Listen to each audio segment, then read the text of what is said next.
ಪರಮೇಶ್ವರರ ಪಕ್ಕಕ್ಕೆ ನಿಂತು ವಿಶ್ ಮಾಡ್ತಾ ಇರೋ ಫೋಟೋ ನಿಮ್ಗೆ ಕಾಣಲಿಲ್ಲ ಖರ್ಗೆ ಅವರೇ? ಈ ಕಡೆ AICC ಪ್ರೆಸಿಡೆಂಟ್, ನ್ಯಾಷನಲ್ ಪ್ರೆಸಿಡೆಂಟ್, ಅವ್ರ ಪಕ್ಕಕ್ಕೂ ಕೂಡ ಸಂಪೂರ್ಣ ಪಾಟೀಲ್ ಅವರು ನಿಂತು ಫೋಸ್ ಕೊಟ್ಟಿದ್ದಾರೆ.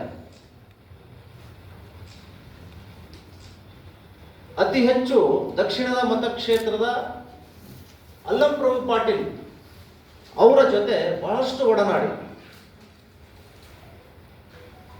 ಈಗೇನು ಹೇಳ್ತೀರಿ ಮಹಾಮಂತ್ರಿಗಳೇ?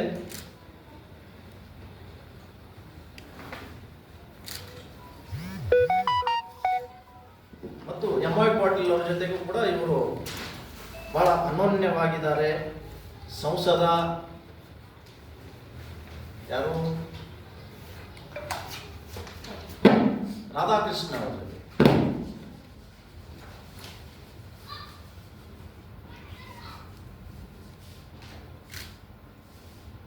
ನಲ್ವತ್ತು ಕೇಸ್ ಇದ್ದವರನ್ನ ಬಿಜೆಪಿ ಅವ್ರ ಪಕ್ಕ ಕೂರಿಸ್ಕೋತಾರೆ.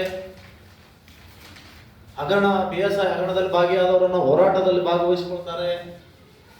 ಹಾಗೆ ಹೀಗೆ ಅಂತ ಹೇಳಿ ಪುಂಗಿ ಊದುವಂಥವ್ರು ಇವತ್ತ್ಯಾಕೆ ಇವರು PP ಪುಂಗಿ ಬಂದಾಗಿದೆ ಯಾಕೆ ಗೊತ್ತಾಗ್ಲಿಲ್ಲ? ನಿನ್ನೆ ಒಬ್ರು ಹೇಳಿದ್ರು ಜೇವರಿಗೆಯಲ್ಲಿ ಉಳ್ಳಾಗಡ್ಡಿ ಸೀಲ್ ಮಾಡಿ ಜಮೀನನ್ನ ಹೊಡ್ಕೊಂಡಿದ್ದಾರೆ ಅಂತ. ಇದು ಉಳ್ಳಾಗಡ್ಡಿ ಸೀಲ್, ಈಗ ಡಿಜಿಟಲ್ ಸೀಲ್ ಇದೆ. ಈಗ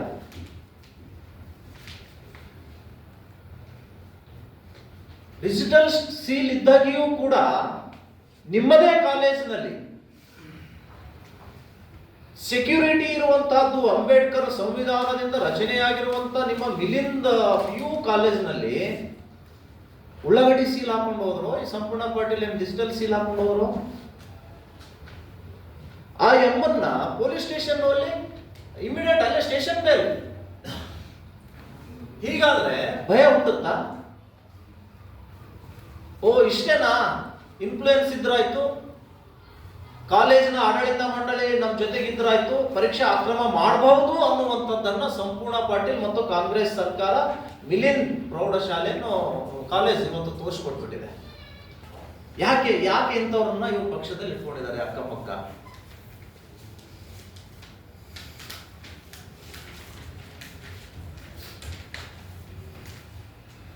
ಮತ್ತು ದಂಡಗುಂಡ ಬಸವೇಶ್ವರ ದೇವಸ್ಥಾನ ಬಹಳ ಪ್ರಾಚೀನವಾಗಿರುವಂಥದ್ದು ಮತ್ತು ಒಳ್ಳೆಯ ಆದಾಯ ತರುವಂತಹ ಒಂದು ದೇವಸ್ಥಾನ. ಆ ದೇವಸ್ಥಾನದಲ್ಲಿ ಇವರ ಬಾಲ ಹುಡುಕರೇ ಟ್ರಸ್ಟಿಗಳಾಗಿದ್ದಾರೆ. ಈಗಾಗಲೇ ಈ ದೇವಸ್ಥಾನ ಮುಜರಾಯಿ ವ್ಯಾಪ್ತಿಯೊಳಗಡೆ ಬರ್ತಾ ಇದೆ. ಮುಜರಾಯಿ ವ್ಯಾಪ್ತಿಯಲ್ಲಿ ಬರುವಂತಹ ದೇವಸ್ಥಾನವನ್ನ ಸೇವಾ ಸಮಿತಿ ಅಂತ ಮಾಡಲಿಕ್ಕೆ ಅವಕಾಶ ಇದೆ. ಆದ್ರೆ ಇವರ ಹಿಂಬಾಲಕರು ಅಲ್ಲೊಂದು ಅನಧಿಕೃತ ಟ್ರಸ್ಟ್ ಮಾಡ್ಕೊಂಡಿದ್ದಾರೆ, ಮಾಡಿಕೊಂಡು ಲೂಟಿ ಮಾಡ್ತಾ ಇದ್ದಾರೆ ಅನ್ನುವಂತಹ ಆರೋಪ ಕೇಳಿ ಬಂದಿದ್ದರ ಜೊತೆಗೆ ಆ ದೇವಸ್ಥಾನವನ್ನ ಅಭಿವೃದ್ಧಿ ಮಾಡುವ ನೆಪದಲ್ಲಿ ಪಕ್ಕದಲ್ಲಿರುವಂತಹ ಬಸವಣ್ಣನವರ ಗುರು ಸಂಗಮೇಶ್ವರರ ಗದ್ದಿಗೆ ಇದೆ, ಅಲ್ಲಿ ಒಬ್ಬ ಪೀಠಾಧಿಪತಿ ಇದ್ದಾರೆ. ಇವರ ಪ್ರಭಾವ, ಇವರ ಗುಂಡಾಗಿರಿಯಿಂದ ಆ ಮಠವನ್ನ ಅವರ ಅಪ್ಪಣೆ ಇಲ್ಲದನೆ ಕೆಡಿ ಹಾಕಿದ್ದಾರೆ. ಗುರು ಶಿಷ್ಯರನ್ನುವಂತಹ ಸಂಬಂಧ ಅನಾದಿ ಕಾಲದಿಂದ ಇರುವಂತಹದ್ದು. ಬಸವಣ್ಣ ಮತ್ತು ಸಂಗಮೇಶ್ವರರ ಮಧ್ಯೆ ಇಲ್ಲದಂತಹ ಭಿನ್ನಾಭಿಪ್ರಾಯ ಈ ಟ್ರಸ್ಟ್ನವರು ಹುಟ್ಟು ಹಾಕಿ ಮಠದ ಅಧಿಪತಿಗಳ ಪರವಾನಗಿ ತೆಗೆದುಕೊಳ್ಳದನೆ ಮಠ ಡೆಮೋಲಿಷ್ ಮಾಡಿದ್ದಾರೆ.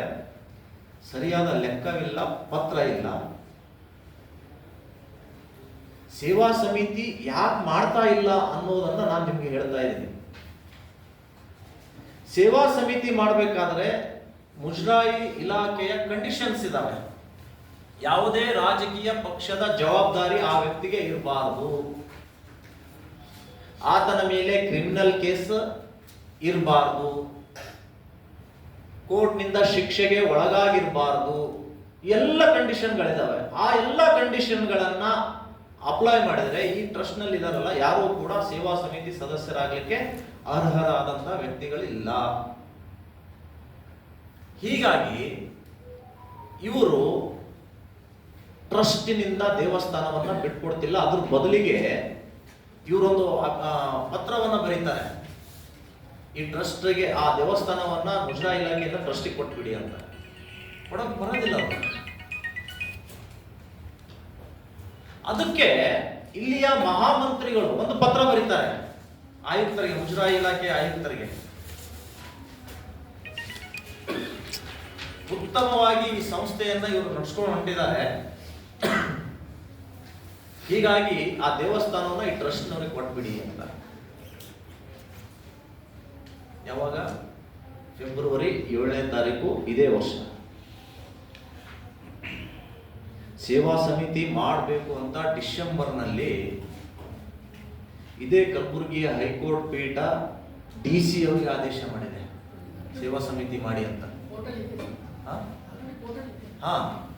ಸೇವಾ ಸಮಿತಿ ಮಾಡಿ ಅಂತ DC ಅವರು ಆದೇಶ ಮಾಡಿದ್ರು ಕೂಡ ಅದನ್ನ ಉಲ್ಲಂಘನೆ ಮಾಡಿ ಇಲ್ಲಿಯ ಮಹಾಮಂತ್ರಿಗಳು, ಬೇರೆಯವರೇ ಆದ್ರೆ ಕಾನೂನು ಸಂವಿಧಾನ ಅಂತ ಹೇಳುವಂತವರು, ಕೋರ್ಟಿನ ಆದೇಶವನ್ನ ಧಿಕ್ಕರಿಸಿ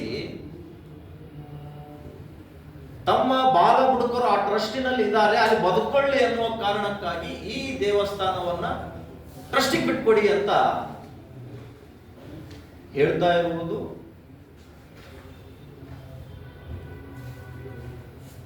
ಇವ್ರ ಮೇಲೆ, ಈ ಟ್ರಸ್ಟ್ನವ್ರ ಮೇಲೆ ಆಲ್ರೆಡಿ ಕೇಸ್ಗಳಾಗಿದ್ದಾವೆ. ಈಗ 2 FIR ಆಗಿದ್ದಾವೆ. ಯಾರು ಪೇಪರ್ದವ್ರು ಬರೀತೀರಿ ಅವ್ರ ಮೇಲೆ ಮಾನನಷ್ಟ ಮನೋದನ್ನ ಹುಡ್ತಾರೆ ಅವರು. ಈಗಾಗಲೇ ಒಂದು ಆಗಿದೆ FIR. ಇಲ್ಲಿ ಪ್ರಿಯಾಂಕಾ ರಾಜ್ನಲ್ಲಿ ಎಷ್ಟು ಕೊಳಕಾಗ್ತಾ ಇದೆ ಗೊತ್ತಿಲ್ವಾ? ಪ್ರಯಾಗ್ರಾಜ್ ಬಗ್ಗೆ ಮಾತಾಡೋರು ಪ್ರಿಯಾಂಕಾ ರಾಜ್ನಲ್ಲಿ ಏನ್ ನಡೀತಾ ಇದೆ ಅಂತ ನಿಮ್ಗೆ ಗೊತ್ತಾಗ್ತಾ ಇಲ್ವಾ? ಪ್ರಿಯಾಂಕಾ ರಾಜ್ನಲ್ಲಿ ನಡೆಯುವಂತಹ ಕೊಳಕು ಪ್ರಯಾಗ್ರಾಜ್ನಲ್ಲಿ ನಡೀತಾ ಇಲ್ಲ. ಅಲ್ಲಿ ಶುದ್ಧೀಕರಣ ಆಗುತ್ತೆ. ಇಂಥದ್ದೇನಾದ್ರೂ ಬಂದ್ರೆ ಯೋಗಿ ಅವರು ಕಿತ್ತು ಬಿಸಾಕ್ತಾರೆ. ನೀವು ಬಿಸಾಕ್ತೀರಾ?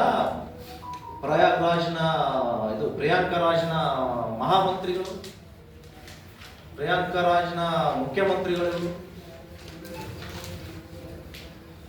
ನೀರನ್ನ ಕಮರ್ಷಿಯಲೈಸ್ ಮಾಡ್ತಾ ಇದ್ದಾರೆ, ಮಹಾಮಂತ್ರಿಗಳು ಹೇಳ್ತಾರೆ. ಆದ್ರೆ ನಿಮ್ಮ ಪಕ್ಷವನ್ನ ನೀವೇನ್ ಮಾಡ್ತಾ ಇದ್ದೀರಿ? ಕ್ರಿಮಿನಲೈಸ್ ಮಾಡ್ತೀರಾ?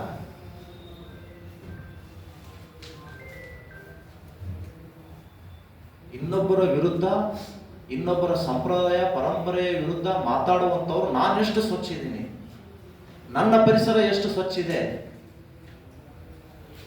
ನಾನು ಅದಕ್ಕೆ ಹೇಳ್ತೀನಿಲ್ಲ, ಪ್ರಯಾಗ್ರಾಜ್ ಸ್ವಚ್ಛತೆ ಬಗ್ಗೆ ಮಾತಾಡುವವರು ಪ್ರಿಯಾಂಕಾ ರಾಜ್ ಸ್ವಚ್ಛತೆಯ ಬಗ್ಗೆಯೂ ಕೂಡ ಗಮನ ಹರಿಸಬೇಕು.